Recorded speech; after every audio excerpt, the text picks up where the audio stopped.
What's happening, guys? So the reason you clicked on this video is because you wanted to find out some ways that you can make money online. But before we get into that, we need to address a huge problem. There's currently a disease that's spreading. No, I'm not talking about that disease. Symptoms of this disease include zero creativity, extreme laziness, Kevin David actually legit copied everything that I teach, and the willingness to outright plagiarize other creators that do work hard with no shame. He talks about this same exact stuff, word for word, that I have been talking about for the past year. And this disease is especially bad when it comes to giving people financial advice. I mean, you'll watch some video on how to make money. We are going to talk about the top 3 paid surveys online. And I can tell you most of the advice out there is awful. So if you're actually foolish enough to try one of these methods, So we're in $17.11, divide that by 8 hours of work, and that comes out to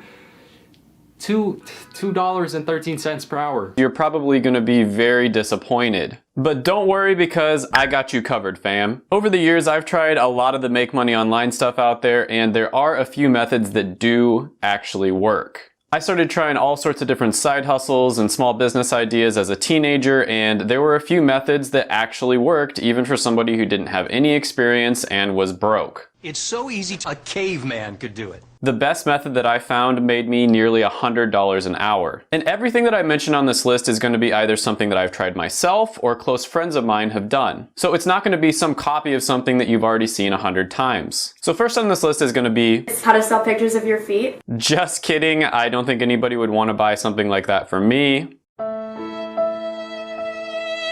But don't forget to smash the like button if you're into that sort of thing, or just smash it anyways because it helps the channel out a lot. Smash. Thank you. But yeah, I'm amazed that this video has over 2 million views in just a few months. That blows my mind. But anyways, the real number 5 on the list is going to be online tutoring. Now, I actually started doing this one while I was in college, and by the time I stopped doing it, I was making over $100 an hour. So the story goes, I was in college, going through undergraduate, trying to get into pharmacy school, and there's this test that you have to take in order to get into pharmacy school. It's an entrance exam called the PCAT. So I really wanted to do well on this test, and I scoured the internet forums. I basically bought like every book there is to try to do really well on it. And there were a ton of different resources out there. Some of them were pretty good, some of them were really bad, and then there were a few that were really good. I also asked a bunch of people that did really well on the test, and some people were just naturally really smart and they were going to do well on the test anyway, so it didn't really matter what they studied. And then others were really good at researching what the best options were. And so it took me hundreds and hundreds of hours of studying and exploring and trying different things out for me to find what the absolute best option was, and this one was so much better than anything else out on the market. It wasn't even funny. And for the 0.01% of my audience that's actually studying pharmacy, it's Dr. Collins PCAT Prep. Seriously, this guy, Dr. Collins, must have an inside guy that writes the questions or something, because the stuff he told us to study was exactly what was on the PCAT. It was crazy. It was almost like he wrote the test himself. So anyways, I'm not that smart. I'm not one of those students that just naturally does really well on their tests and it really doesn't matter what they study. So I was able to do pretty well on this test because of the fact that I was able to find that really good resource. And so a lot of my friends wanted to know how I did so well on the test, and I shared my secrets with them. After a while, they started telling their friends about it, and it sort of just like spread through all the people who were taking pharmacy in undergrad at the University of Kansas. And so I started charging like $50 an hour or so because so many different people wanted to know how I did so well on the test. Now keep in mind, at this point I had done zero marketing. It was all word of mouth, and people were coming to me wanting to pay me just to tell them which resources to buy and basically how to go about studying for the test. So I started off by charging around $50 an hour, and eventually I got up to the point where I was charging around $150 an hour. And this was a win-win for both parties involved, because I was saving them hundreds of hours of time that they would have wasted studying and trying different resources that weren't nearly as good,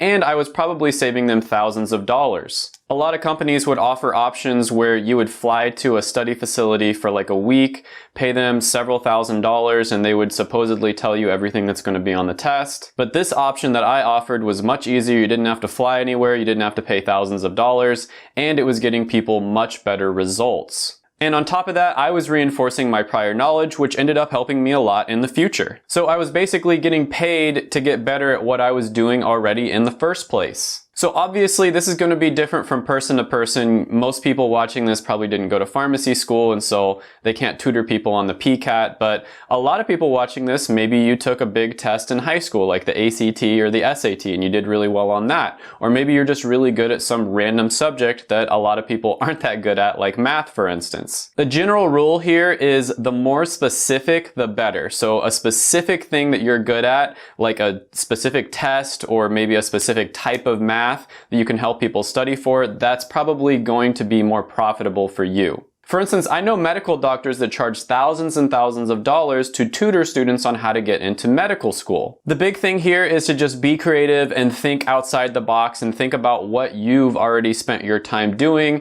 and how you could save people a lot of time if they were to just pay you some money in order for you to tell them what the best resources are or how to study for a test. Now, there's a ton of different ways that you can advertise your tutoring services. Really good would be, Facebook Marketplace, Craigslist, online forums are really good as well. You can also join different groups. Like for instance, I joined the Undergrad Pharmacy Society at my school, the University of Kansas. A lot of the time there'll be Facebook groups that are completely dedicated to that subject as well. So you just want to join those groups and just start offering really valuable insights, and people will probably just start naturally reaching out to you. If you want to be a little more aggressive, maybe at the end of a post where you just offer some, valuable insights, you could say, I am offering one-on-one tutoring if you want to reach out to me. You don't want to be too braggy or selly or anything like that, or you might end up getting kicked out of the group. Now, the one downside to this one is it does take up a lot of your time when you're meeting up with people one-on-one, but later on in the video, I'm going to show you how you can basically turn any of these methods a little bit more passive,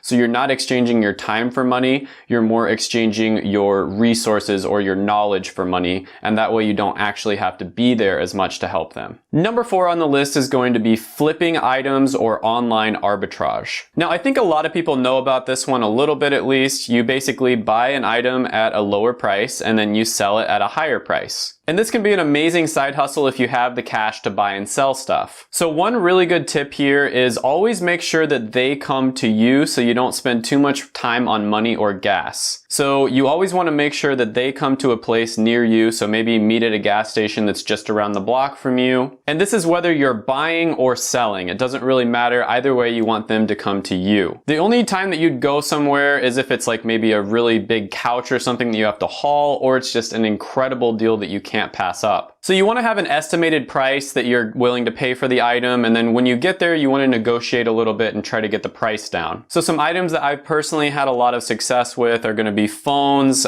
game consoles, laptops, different like accessories like iPods, for instance. Perfume and cologne is a really good one as well. And then video games as well. You can also do this on eBay as well. An item that I saw selling really well on eBay, for instance, was different buttons on a keyboard. So people would just go out and buy a bunch of different keyboards, and then they'd sell the individual buttons on eBay for like $3 each. The trick here is to just be creative and try to think of different things that people are searching for and wanting to buy online. And you want to avoid items that are in a really competitive niche, like something that a big company would be selling, for instance. You want to totally avoid those sorts of items because there's just no way you can compete with a big company. People do this with cars all the time as well. They'll buy like a broken down car and then they'll sell each individual part on eBay or online for much more than what the whole car is worth. And if you're not self-quarantining and you're willing to leave the house, you can also go out to garage sales or go thrifting. Anyways, you can find amazing items at garage sales for pennies on the dollar. Antiques and collectibles can be really great for making money. Furniture can be really great too if you have the room to store it, because a lot of the times when students move out, they'll just leave their furniture on their lawn. There are a ton of options here, and ever since I got my first vehicle when I was about 16 years old, I started doing this, and I've been making really good money doing it basically ever since then. And it's kind of hard to say how much you make per hour because it's kind of here and there, but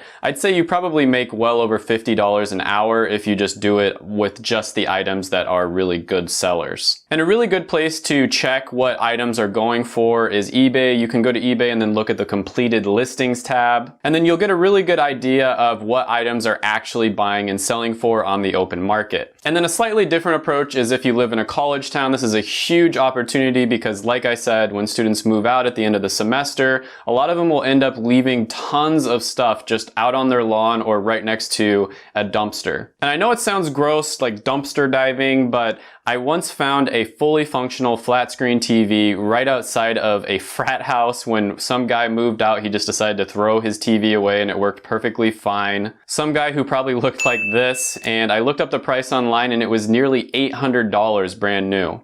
Thanks, Chad. Now this one can be great as a full-time gig, but it's also just really good as a side hustle as well. Something that you can do once in a while. You kind of just wait for something to fall into your lap. Don't spend too much time on it. So number 3 on this list is going to be teaching English online. So 2 really great resources for this are going to be Cambly as well as QKids, and these are ones where you can just basically get started with this. And I think this one is pretty self-explanatory, but you basically teach people that are not from the United States of America how to speak and write in English. With Cambly, you're making around $20 an hour when you first start off. With QKids, it's around $10 an hour. QKids is a little bit easier to sign up for than Cambly. And usually they just want to chat a bit, and you don't have to be like an expert in English. You don't have to have an English degree or anything like that. They basically just want to have a normal conversation with normal American or dialect, if that makes any sense, with somebody who is from the USA. Now you can start off on these websites just to get a little bit of experience, and then after you've done it for a little bit, you kind of know the ropes, you can go out on your own and charge a lot more. And I had a roommate who basically lost his job and he ended up working a side job on Cambly just to be able to pay the rent and get by. And he actually ended up loving it. He ended up moving to Asia later on and becoming a full-time English tutor. And he would basically just teach rich people's children the nuances of English and help them become more fluent in it so they'd have a better chance of getting into top American schools. And last I heard, he was making over 6 figures doing this, so it's definitely a viable option, and he didn't have any formal training as a tutor or any language degree or anything like that. It was all self-taught. Number 2 on the list is going to be online freelancing. So this is another really great one. Basically, you learn a valuable skill that people are willing to pay you money for it, and you do it on the side at first, but eventually you can turn this into a full-time gig. So many entrepreneurs I know got started doing things like this, and I've even known people who have switched careers just by starting it off as a side gig and then moving into a full-time thing. Now, there are a ton of sites out there where you can use to get started doing this. The most common ones out there are going to be Fiverr and Upwork. Now, of course, there are some skills out there that pay a lot more than others. Bitcoin developers, for instance, which is super random, are making $215 an hour on average, whereas logo designers are not going to make nearly as much. Now, the trick to freelancing is to position yourself as an expert in something extremely niche and specific. You always want to position yourself as a specialist, not a generalist. And this is the biggest mistake I see people making. By far the most common mistake is they will basically say, oh, I can do anything for you. You know, I'm a generalist. I can do anything you want in this realm. Maybe like it's making art, for instance. When you position yourself as a jack of all trades, you end up getting paid less. You can look at this with doctors or lawyers, basically any profession out there.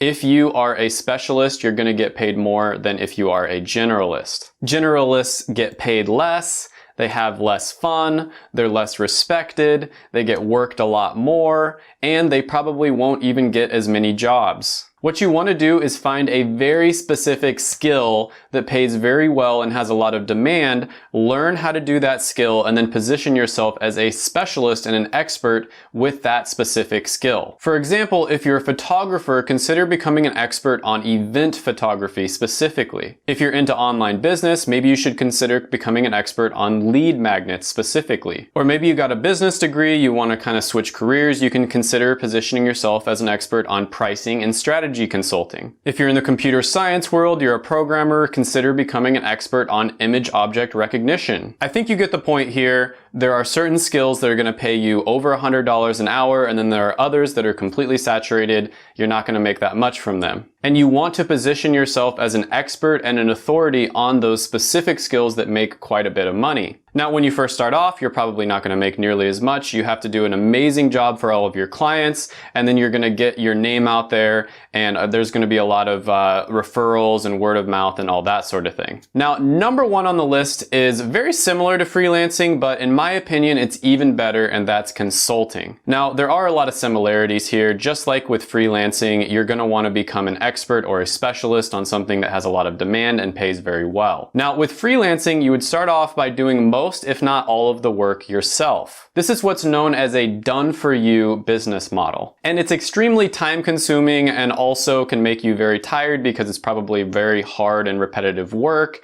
And so for that reason, it's not quite as good as consulting, in my opinion. Now, with consulting, it's more known as a done-with-you business model. And the reason for that is because you would be telling clients how they can do something for themselves. And because of that, it's much more scalable than freelancing because you're not going to be doing most of the work yourself. And with all of the different ones that I've listed, all 5 that are on this video, you want to try to move towards more of a done-with-you business model whenever possible. Now, there are several different ways of doing this. Some consult purely just over the phone, or they consult over a Skype session, and they're charging, over $500 an hour a lot of the time. And then others already have pre-prepared packages where they teach people exactly what they're looking for, and that way you don't have to spend hardly any time at all. So they might make a manual or a video course or a program or something along those lines. And then so the client would study it on their own, and then any questions they're confused with or anything like that, they would either email or call the consultant. This takes up even less time, and so it's even more scalable. Now, a great place to start with this would be on a site like Clarity.fm. Nate O'Brien, who's a really cool guy and a fellow YouTuber here in the finance niche, charges almost $17 a minute to consult with people on his Clarity.fm. And that comes out to over $1,000 an hour. He consults with people on how to grow their YouTube channel in the finance niche. You see what I mean here? Very, very specific. If he was just consulting with people on how to grow their YouTube channel in general, there's no way he could charge $17 a minute. I've paid several consultants before and I've never had a bad experience. It's been worth every penny. I've also done consulting myself and I plan on doing it a lot more in the future. Now, all of the methods that I mentioned can be scaled by either hiring somebody else to do some of the work for you or by pre-packaging things like I talked about before. You always want to be focused on how you can move towards a done-with-you business model rather than a done-for-you business model. And I highly recommend once you get some experience to do this as much as possible because then you can buy yourself time and freedom. Make sure to watch my videos right here. I made them just for you. Go ahead, smash the like button, hit the subscribe button, ring the little notification bell, and then comment down below any ideas you have on the video or any other videos that I should do. Thank you so much for watching and bye for now.